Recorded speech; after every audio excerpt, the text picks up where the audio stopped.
Good evening. Welcome to another melodic and harmonic episode of Diatribes from the voice of Doom. Now here's your Terpsichorean muse, voice of Doom.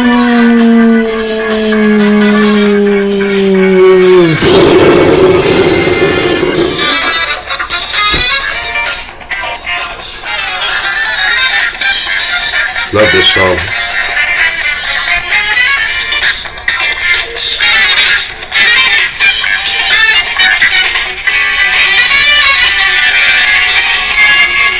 Gonna play a bit, Mr. Producer.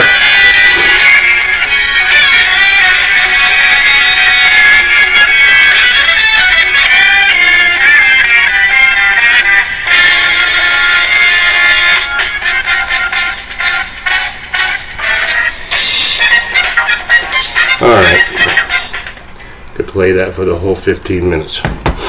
Brecker Brothers, classic jazz tune, classic, called some skunk funk. And now I'm going to do the long-awaited and not planned history of music from the way I see it, from my standpoint, as I wasn't there for a lot of it. But before I do that, I'd like to make an announcement. In case you didn't hear or see on the YouTube, this Liz Cheney character has been trounced. She's been primaried, which is a good sign. And it's a bad omen for many people that are dreading what may come. But we're all dreading what may come. But she was trounced 64-31 last, from what I saw, by a challenger. She was the incumbent. Does not bode well for the D's. I'm sorry. Yes, she is a Republican in name only. Shouldn't have gotten into politics in the first place. She takes things too personally. A lot of these guys took things personally. Orangey came along out of the woodwork and didn't act like the genteel politician. Well, no, with all due respect, no. And people took it personally, and so they wanted to get his hide. They went against their own party to get his hide. And I don't mind mavericks. I don't mind people who go against the grain. I think we'd have a better government if more party members strayed from their tribe now and again.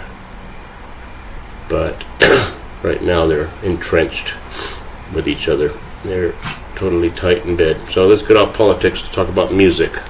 I wanted to do this diatribe for many, many months. And don't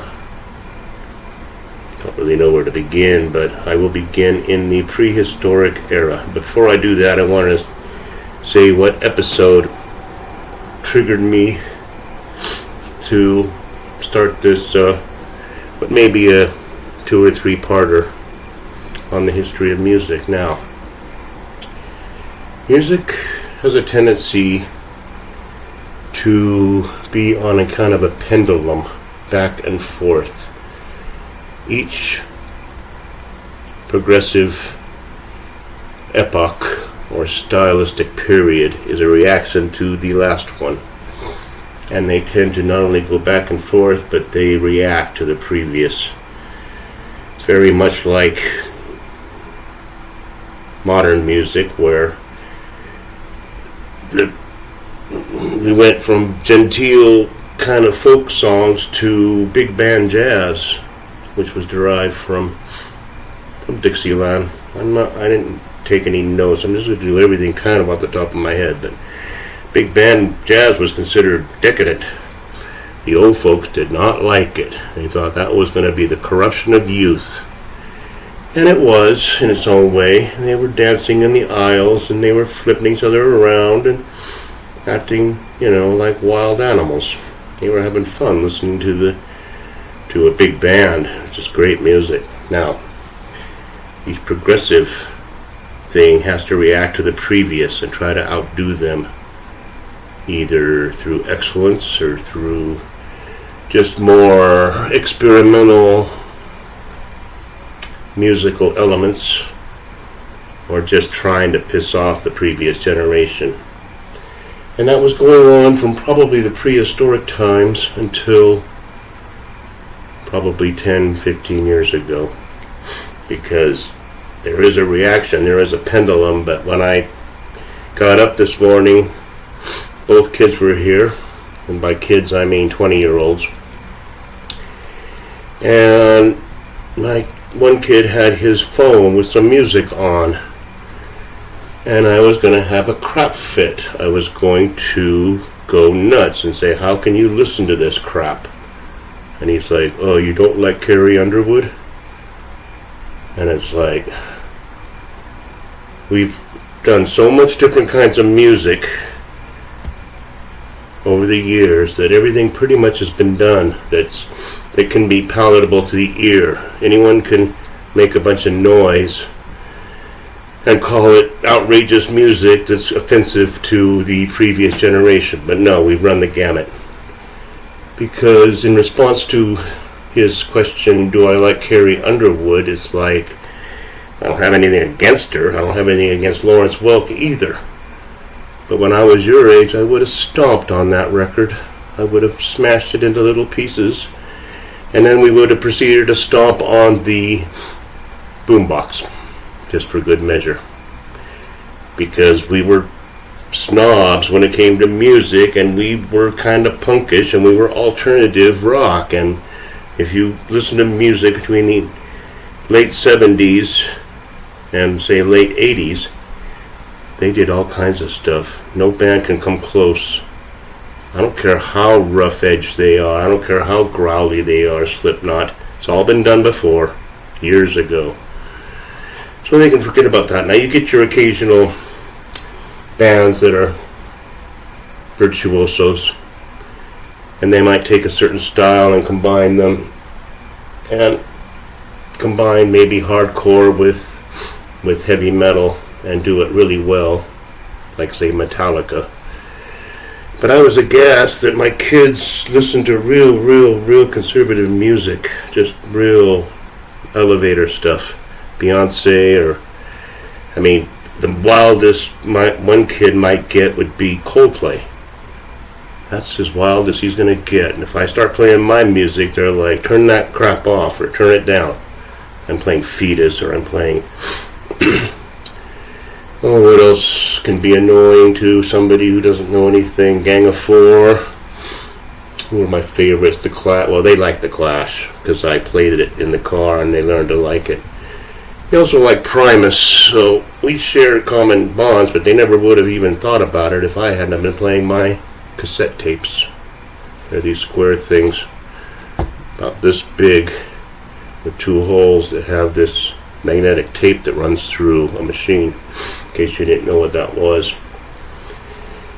But the history of music. Now, my history, well, let's just go to my family. And when I was born, my dad was a piano bar professional, and he was very good. People loved the hell out of him because he could play the piano really well. And he was classically trained, and then he translated that to dinner music and wowed the crowds and drank a lot and took drugs to stay awake and took drugs to go to sleep. But when I was a kid, I didn't know much about that. Talking like 4. What are you going to be when you grow up? Well, I guess I'm going to be a piano player. My dad's a piano player, so I'll be a piano player. That's how it was back then. It wasn't until years later that I thought that there was other alternatives for me. I did not have to follow in my father's footsteps. And I probably couldn't have if I wanted to, not with the job he had, because piano bars are dead and gone. They are defunct, thanks to the Mothers Against Drunk Driving. You cannot just sit at a piano bar and drink all night and then drive home. So, ergo, the bars suffer. They cannot certainly pay a pianist at $25 or more an hour. That's really cheap. My dad made $20 an hour in 60 3. And that was pretty good money back then, because I think his mortgage was around $150 a month. So he made enough in one day pretty much to pay the mortgage. But those days are gone. But I was going to be a pianist when I grew up because my dad was one. They took me to a teacher when I was about 4.5, maybe closer to 5, and to see if I had the aptitude. They didn't just put me in lessons. They took me somewhere and said, start playing, and can you press this key down? And I guess they had little ways of telling whether I'd be able to do it or not. I don't know, but there is a little bit of a connection to the great composers in history, to our family. I will tell you how. My dad took lessons from Stephen Balog, who took lessons from Bela Bartok. And if you don't know who Bartok is, you may not like my stuff, because my diatribe here, because it's going to get kind of somewhat shallow into the weeds about composers. But that's my connection. I'm slightly connected to Bartok in that way. And my dad didn't. He only gave me one lesson. Didn't work out. So they decided I would start taking piano lessons from the next door neighbor. Coincidentally enough, the next door neighbor was a piano teacher and had a piano, and we had a piano and an organ. My mom played violin. They didn't play much at home. They did not jam. They played when they needed to play. They were utilitarian musicians. So 5 years old, I'm starting to learn the scales and starting to play little songs. They gave me songbooks when I was around 6. And they had these old guys on there that wrote and composed children's piano tunes. Ludwig van, Wolfgang, Amadeus. And I'm like, wow, this guy's name is Wolfgang. That's a really weird name. Man, I wish I was named Wolfgang. People would leave me alone if I was named Wolfgang. Wolfgang Amadeus Mozart, Leopold Mozart. Some of the names I couldn't pronounce. It was Dimitri Ticherpinin. His real name was Dmitri Cherepnin. Russian composer, 20th century. Wrote some kids. Haydn, Bach wrote a few. Brahms, of course. So I learned who those guys were a little bit when I was 5, 6, 7. Got to where the teacher didn't want to teach me anymore because I was moving beyond her capacity, because she was just a beginner's teacher. So I moved to a more advanced teacher. That's where the trouble started. The trouble started because I didn't practice what I was supposed to practice. I practiced the songs I wanted to play. I played every day. Some people just take a lesson, they don't practice, they don't play at all, and then they go back for another lesson. It's useless. There are plenty of students like that. But I was playing every day. I just wasn't playing the song she wanted me to play. One time she got mad at me and I went home crying, and my dad chewed her out over the phone, and I realized that you gotta kinda not get all excited because you start a big brouhaha. And then my dad finally said, well, she said you weren't practicing, so it came back to me. Now, I will end it and start another part, maybe tomorrow.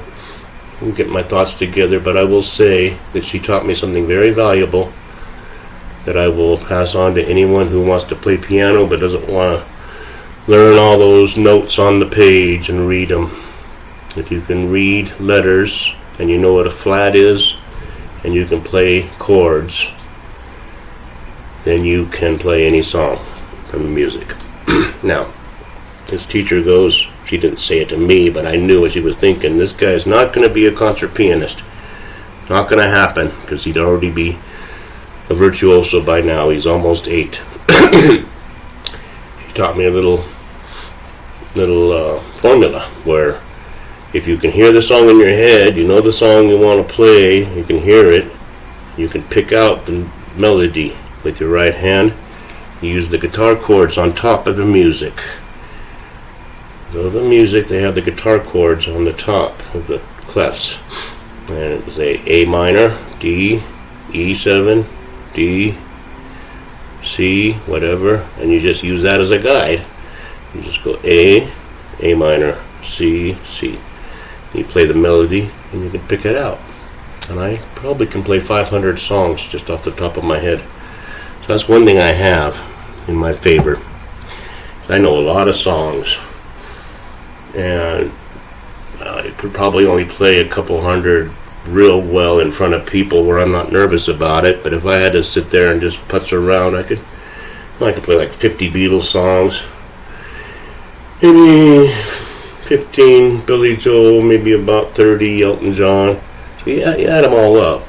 A lot of old stuff from the 20s, 30s, 40s, 50s, 60s. So that's my early history, and it's already going too long. I said nothing. I am going to continue with the history of music and how I became a little bit interested in it. And it'll probably be a few parts, so I'll leave it there. I'm sorry it was a bad start. I'll get deeper next time. So have a joyous and melodious and harmonious night. Goodbye.